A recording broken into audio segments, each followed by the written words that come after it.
I still have a literary agent. What's my agent going to want to do with it?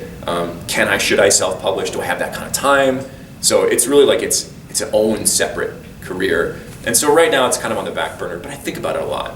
I love writing. I love stories. So. What was your favorite part about making the Rise in music video? Man. What was my favorite part about making the Rise in music video? That was such an unexpectedly incredible process. And it was really like this serendipitous thing where I just had the right people, right? I hired the right videographer. I happened to have a friend in the stunt industry who could help me coordinate. I knew a great mixing and mastering engineer who could polish my turd every time I sent her. Like, here's these tracks, can you make them sound not crappy? I had musicians in the industry that I've been friends with for years. Everything on the track is me except the bongos in the back, which is my friend Doug, who's an exceptional auxiliary percussionist and vibraphone player. The electric guitar solo in the middle is my friend Ro, and there's like one measure of like breakbeat drums in the back. That's my friend Andy. So my favorite part of it was like seeing that all come together. And punching people. Like the fight scene, the fight scene in the jail, because we shot for 2 days in 3 different locations, and not the jail, the boxing ring. Man, that was a lot of work. That was like a lot of work. I don't know if you look really closely at the costume, you see much less of it by the end because shit's falling off. like the toe caps of the boots are both gone. At one point, the handcuffs just like I couldn't get them to stay on. There's like little diamonds and stuff that were falling off, and it's kind of cool because it goes with like how beat up he's getting as he goes. So, but that night was, we had a great time. We were punching each other until 1 o'clock in the morning. It was great. I loved it. That whole process. Was almost addicting at how fun it was. I would do one 3 times a year if I had the funds and material. What else? Yeah.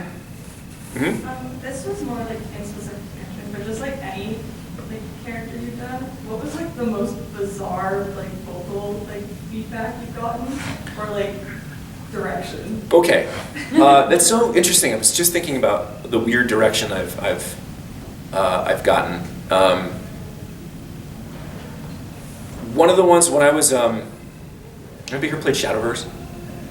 Yeah. Okay, 4 of you, great. I was rowing in Shadowverse for, I guess I still am, for it's probably my longest running gig I've ever done, is rowing in Shadowverse. And we were trying to like blend the idea of him, because he's possessed by a dragon, and so like the director was like, I need 25% more dragon. And so like that was a weird vocal direction. I had another one, that was more like ridiculous, where I in a commercial session, where commercial's a different beast, you guys. It's like sometimes you get folks in there that are like trying to Spielberg you for like a 15-second radio commercial, right? Like they're like the director's like, yeah, you're gonna, and you're like, I just want to read the words. And I'm quoting this exactly. Really have a lot of fun with that pause. It's fucking silence. Like, what do you want me to do with it? But I remember like the room just being like that, right? Like exactly like that for a couple seconds, where I was like, okay, pumping up the pause. Take 19, here we go. So those are some of the 2 weirdest directions I think I've gotten. So what would you like, how do you balance getting good quality equipment while not like overspending? That's great. So you need only 2 pieces of equipment to be a voice actor. You need a microphone and an interface. And we talked about this. You can kind of combine them into USB mic if you want to. That's it. Yep. That is it. You need nothing else. I booked my first job on a microphone that cost $67. And actually, I won it in a competition for music remixing. One of my students booked a national commercial on that same microphone. 10 years later, now it's like $80. You don't need a lot. The only qualifying question is, does it sound good? And so you play around with different things. There's well-known brands, there's not well-known brands. I've worked on some microphones from like rando companies, and I'm like, oh my god, this is incredible. There's just to give you an example, there's a legendary microphone called the Neumann U87. It's $3,500. And it's been used in studios all over the world for projects big and small, from time immemorial. I got introduced to this company called Rosewell Audio, and they make a U87 clone.